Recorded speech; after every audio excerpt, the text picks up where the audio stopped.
Well, welcome to another episode of Port Charles Chat. I'm Mom. I'm Brandon. Thank you so much for joining us today.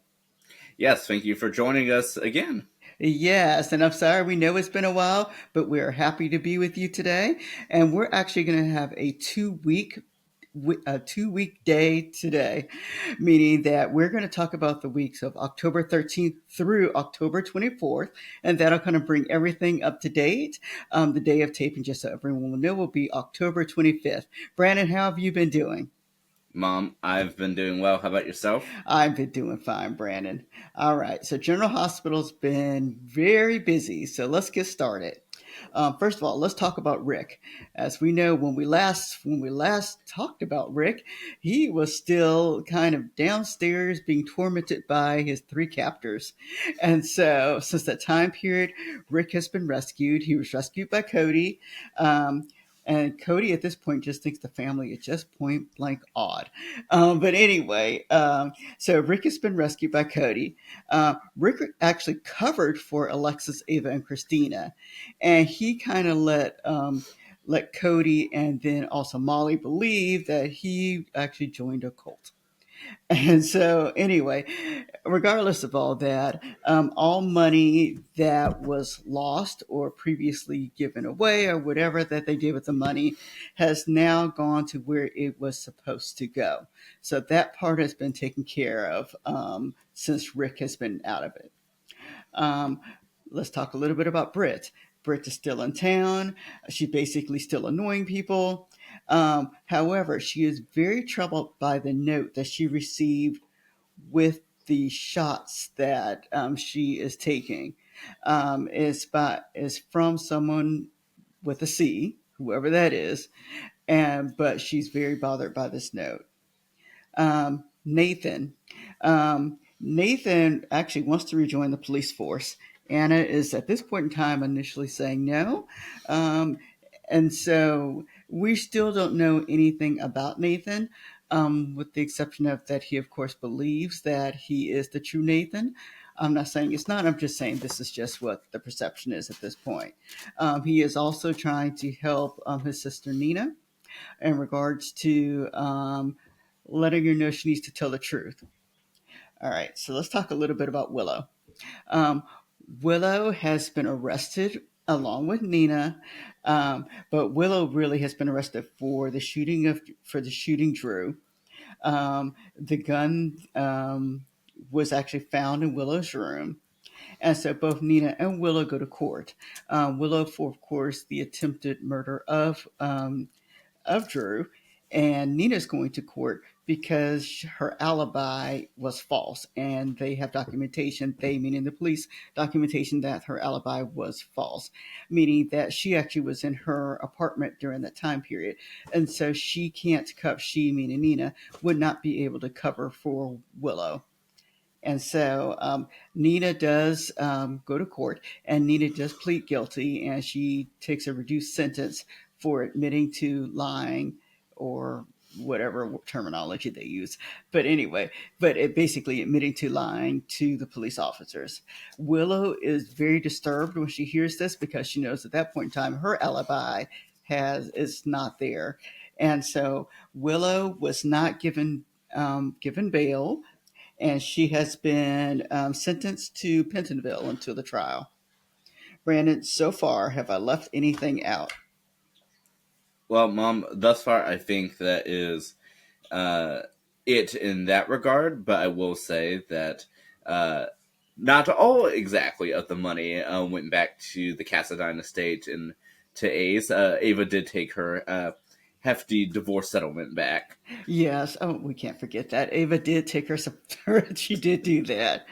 All righty. So let's talk a little bit about Brooklyn. So Brooklyn has decided to have a tea for Ronnie. As we know, Ronnie is Monica's sister. So we think at this time anyway. So during the tea itself, someone drugged Ronnie's tea. So Ronnie acts a little bit crazy during the event itself. Basically, Tracy and Ronnie had words with each other, and Ronnie. And the words were kind of interesting. Ronnie then kicks Tracy out of the house, and then Tracy moves in with Lulu. Carly finds out that Jocelyn is in the WSB. Jason does tell her, and Jason also lets her know that this is something that she should not tell anyone. So she realized. So then, of course, Carly realizes that Brennan has kept this from her, and she is not happy about that. So Carly decides to go visit Valentine and tells him, and she says that she wants to get back at Brennan, and so she admits all of this, of course, to Valentine. In the meantime, before that time period, um, Valentine did get a visit from his daughter and from Lulu also. That's because Brennan wanted him to do that. And then, well, that was Brennan needs information from Valentine, and so that was the deal that they made. Jocelyn warns Emma about Dalton. Portia and Curtis plan to divorce, and Trina is not happy about this. Um, Michael works on solidifying his alibi with Jacinda, and then Alexis agrees to defend Willow. This is something that Drew has requested. As long as but she says that she'll do this as long as she can see Scout, and the family can also see Scout also. Um, but Drew says that everyone can see Scout except for Danny. He does not want Danny. Drew does not want Danny anywhere near Scout. And then Drew comes over to the Quartermain house and he introduces himself to Ronnie. Brandon, that was a lot. What did I leave out? I will say an interesting part about the whole Drew and Danny and the whole restraining orders for Scout sort of situation is Alexis makes it very clear that she'll only do this if they drop the restraining order on everyone. Drew says the furthest he's willing to go is everyone except for Danny, which Alexis agrees to. But Drew tells Ronnie that actually applies to everyone except for Danny and the Quartermains. Yes, yes, you did say that too. Yep. And then, I'm sorry, one last thing. Spinelli worries about James, and she's worried that Nathan's going to ask for custody of James. Yes, and Felicia was wondering about that earlier in the week as well, and last week. Yes. All right. Anything else? And lots of spa appointments. Oh, yes, the spa is back. Yeah. So we'll have to see if it pops up. It must be the scenery of the week. So we'll see if that pops up next week. Yes. Did we mention Portia's pregnant? Oh, no. How can I forget that?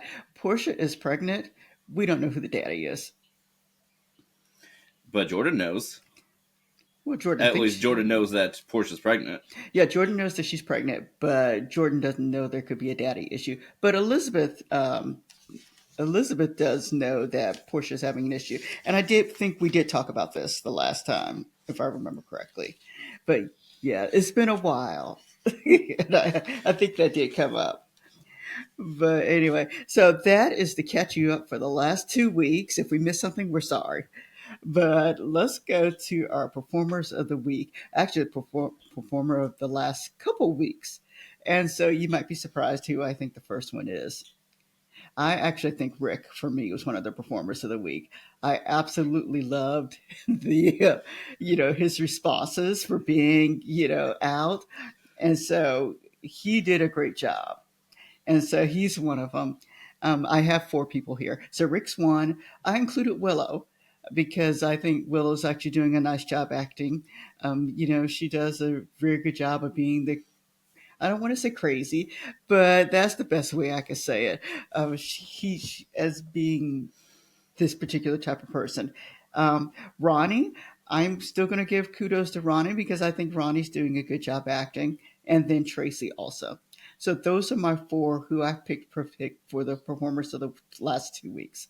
What about you, Brandon? Yeah, well, definitely for last week, it was Rick, no doubt. No question about that. This week, I definitely would have gone with Ronnie and Tracy. I definitely greatly enjoyed their performances and their banter off of each other. And who was the other person you said? Your Um, second I, person? I said Willow. Yeah, I'd give it to Willow too. I definitely, uh, I like being able to see sort of her banter and that she gets to be a very different character than the previous iterations of Willow, if you will. Yes, yes. And I didn't realize how long Willow had been on General Hospital. I think we read it's over 5 years, if I remember correctly. It may have been, but I mean, I remember a few months ago, right around the time that New Michael came in, and we had found an episode on Roku from a few years ago when Willow was being introduced. Yes, and of course, she looked incredibly young then, and she still looks young, of course. But when we saw that scene, I was just so surprised. And like I said, she's come a long way with her acting, and instead of playing the nice girl, it's she's doing a good job of this other, like you say, iteration that they've given her. All right. So let's talk a little bit about amusing scenes of the week or the last 2 weeks. For me, it is actually Ronnie yelling at Tracy. That made me laugh out loud. I was not expecting Ronnie to say what she said to Tracy. And so I thought that was incredible. So they did a wonderful job with that. And then to have the girls there from the tea, I guess the high class tea or whatever, and to see the looks on their faces. So that was funny. And they didn't leave, they watched. And then the other one for me would be Rick. When Rick was speaking to giving Cody the information about where he had been over the last month, along with Molly was there too. And Molly didn't question it, which I found really odd. But anyway, the giving the story and then looking at the face of Alexis and Christina along with Ava, they were just kind of shocked at the story he was just kind of spitting out. So I thought that was really funny. All right, Brandon, what about you for amusing scenes? I mean, I really think Rick was trying to compete against Marco's random story from a few months ago, just making something up about where he's been, and so I didn't even know Rick even knew all this information, like about the digital detox and all this and that he was able to spin off of. I think Molly may have mentioned it, like, when she walked in, but I definitely like that and his sort of off the cuff that he's joined a cult. Yes, yes. And I'm actually looking forward to him coming back. It has been nice seeing Rick come back and to give this side of a personality I really kind of like. Alrighty. And so next, our touching scenes. For me, they have to do with Lois. And so for me, the touching scenes of the week were Lois and Geo and Lois and Brooklyn. I like that she's kind of made up to actually both of them at this point. And I like that Lois and Brooklyn have agreed to kind of move forward. All right, Brandon, what about your touching scenes of the last couple of weeks? And we do have not as intimate as those two, but Lois does also speak to Sunny as well. Yes, she does. She does, and which was a nice conversation. Yeah, I like that Sunny can just lend out his house to whichever Sunny friend or family member that comes into town. Yes, yeah, yeah. All right, did you have a scene, Brandon? Oh yes, I mean definitely the two that you mentioned with Lois. I really liked sort of the dynamic with the Lois and Brooklyn one, especially since Brooklyn tried to give that brave front of a mom. I don't need you. Get out of here. But then as soon as she realized her mom's leaving the country, it's like instant flip. Yes, yeah. All right. And then let's see, fast forward. I didn't have any fast forward scenes this week. What about you? No, I don't have a per se a fast forward scene. Now I will say that I've been on and off, busy over the past 2 weeks, and so I would say there's some scenes that I fast forward for the sake of ones I want to see live and ones I'll go back to. So but of course still watch them, and so I've largely been focusing on the Ronnie scenes. I've really enjoyed those alongside the Drew ones. Um, the ones with the whole Jordan Anna at the bar gossiping about Portia are ones I were like I can come back to that. Yeah. All right, I'll agree there. But I have to smile because I was amused by them. And then I was more amused by Anna speaking to, gosh, who did she see at the bar? Remind me, Brandon, who did Anna see at the bar? We're talking Was about it Jocelyn. Jocelyn? Yes, just asking some questions to Jocelyn. And I thought that was kind of interesting. Anna's doing everything she can to figure out about Cesar Fizon. Alrighty. Then we had a missing scene. I'm sure there were more, but one just stood out to me. And I don't think I saw this. We did when Alexis met with Scout. Danny and Rocco did come in, and they were. It was not a planned entrance. They just kind of came in and they saw them. But the scene that is missing was actually Alexis moving them out of Bobby's and taking them outside. We saw the conversation that they had while they were outside, but we missed the in between. And so that I thought really would have been important to see, just to see Scout's reaction to the boys being taken outside and then being, that part I think I would have liked to see. All right, Brandon, were there any missing scenes for you? I feel like there were more, but yeah, definitely with that. And I would have imagined that Drew's uh, babysitter, nanny, I think would have intervened in some capacity. Something I would have liked um, to have seen that. There were some parts of this week, and I can't recall as to which scenes they are, where it seems that we sort of missed a piece of dialogue somewhere and we just sort of jumped. But I do know they're also trying to play a little bit of catch up from moving, having the episodes moved a little bit. I don't know if we've gotten to the point where they're gonna try to edit those pieces back in to put Friday episodes back on a Friday, but I can see a little bit of that. Yeah, they're a little off, and you could tell on Friday. I believe it would have been a Wednesday day, and you could tell that it really was not a Friday day, if that makes sense. Anyway, and then I have my where we have the welcome backs. So welcome back, Lois. Brandon, any other welcome backs for us? Oh, Well, and when Valentine. I'm sorry, Lois and Valentine. yeah, and then we had Rick come back in week one. Oh, that's right, because Rick had a nice long vacation. Yes, I mean we saw bits and pieces of him, like I believe in the week or week and a half prior to that, but this is his true sort of return, and then he was missing this week. Yes, and then welcome back to Laura, because Laura's been missing for quite a while. Oh yes, her grand entrance. Yes, she had a grand entrance on Friday. And then we have the where is, I think Ned is missing again. He comes and goes, so Ned is missing again. Anyone else missing? I mean, so there's one that I want to do, but I'll save that for another moment because this person was here in the week, but then they disappeared. Okay. Yeah, you'll have to let me know who that is. And then we have to say goodbye to Lois because I'm assuming since she's going overseas that Lois is going to be gone for a little bit. So we have to say goodbye to Lois. All right, Brandon, go back to who you said was missing. Yeah, 88 Turner went missing. Oh, yeah. Tell us about that. Yeah, so 88 Turner was trying to have Nina turn over evidence against Willow, and then Nina made the deal, and then 88 Turner was replaced by Molly in court, and Yeah. nobody knows why.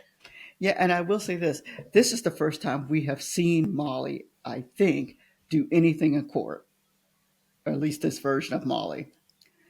So it was nice to see that Molly could be in court. That is true. I mean, yeah, only thing we need now is for a TJ to reappear. Oh, yeah. We'll see if that happens. Anyway, let's talk a little bit about Drew and who our suspects are this week. I'm sticking with my Danny and Stella. What about you, Brad? Any changes to your thoughts?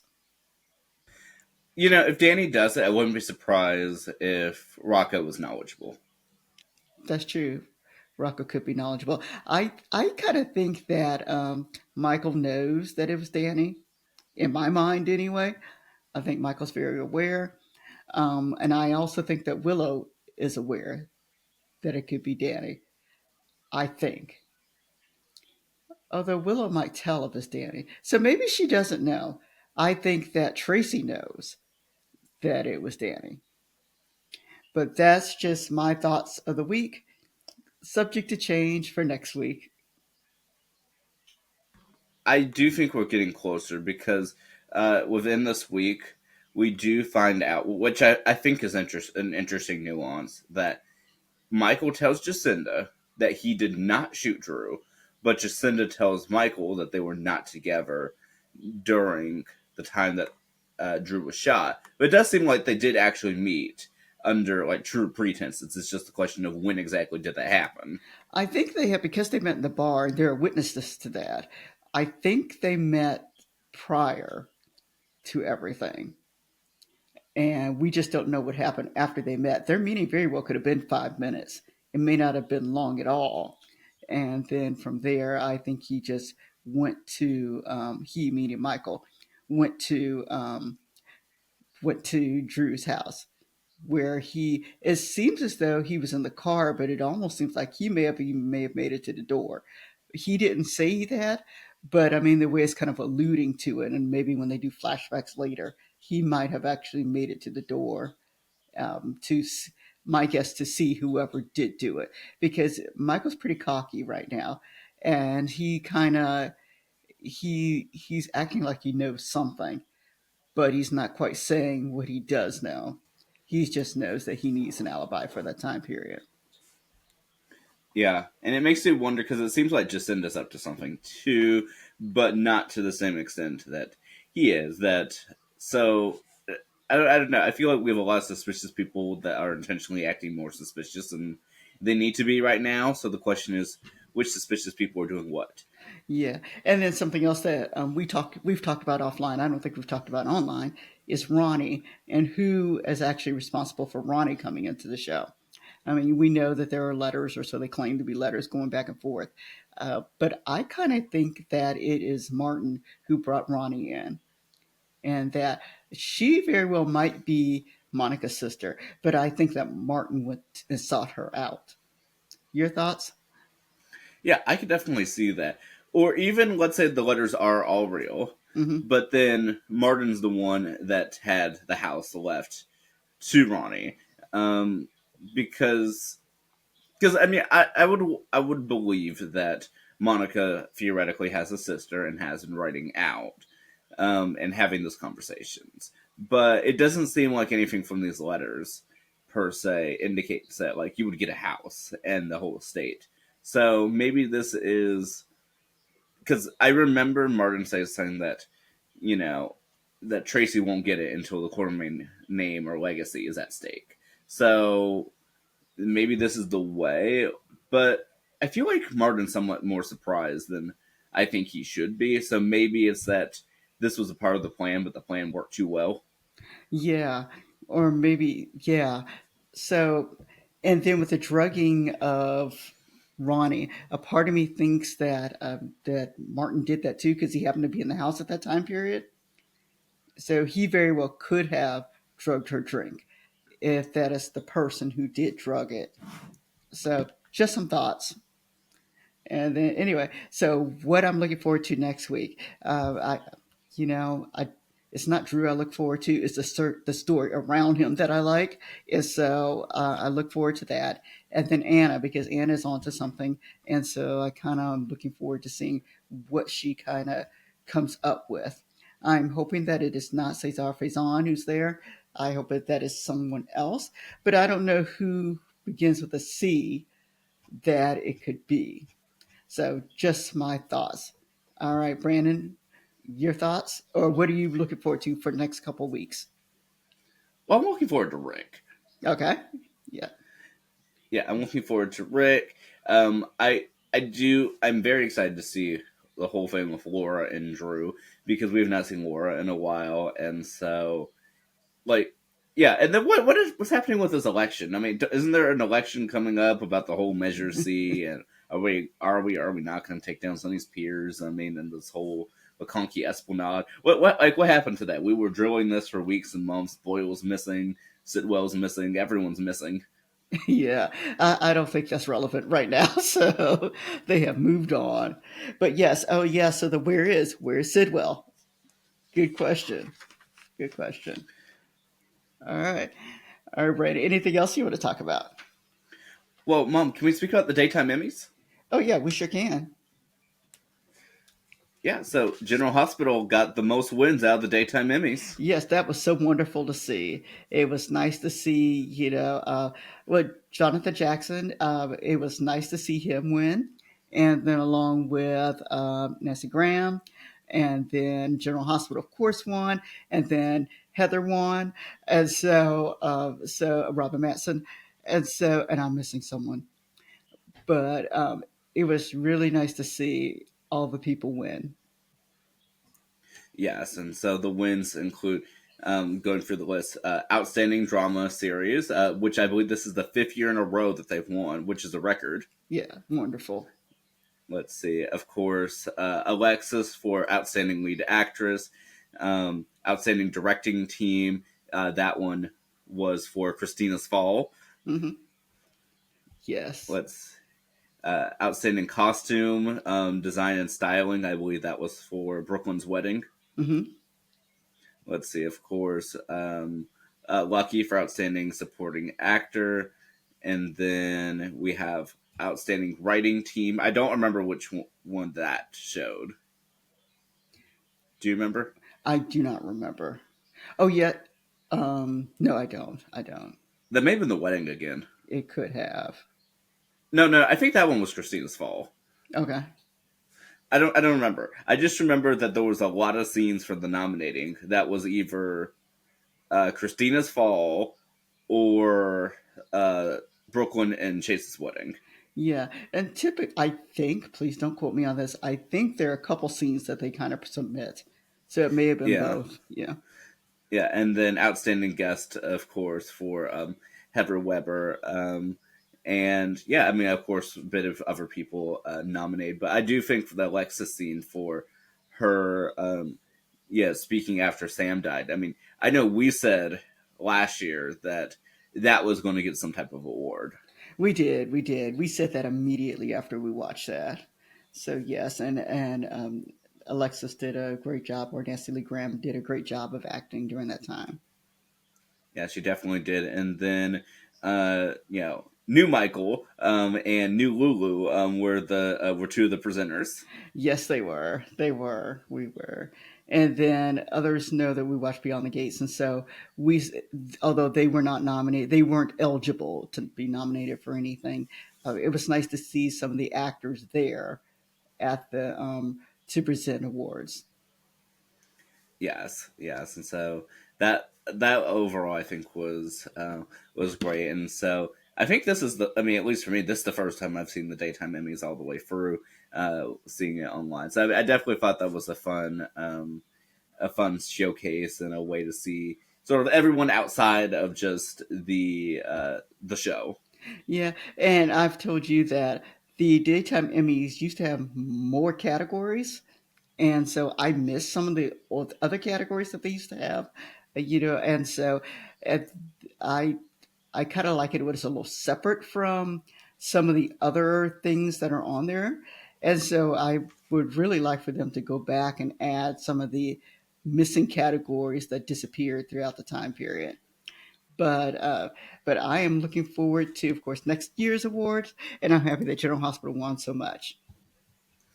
Yes, absolutely. Oh, and I forgot the one we're missing. Outside of all of that is Jane Elliott won the a lifetime award. Oh yes, yes, she did. She did. It was nice to see Tracy win that. Yes, but yeah, like I said, it's so great being able to see everything that's going on the screen and off. Yes, it is. It is. All right. We thank everybody for watching. We hope to be back on track next week. We say hope, and we look forward to speaking with you next time. All right. Have a great day, everybody. We'll see you then. All right. Bye bye.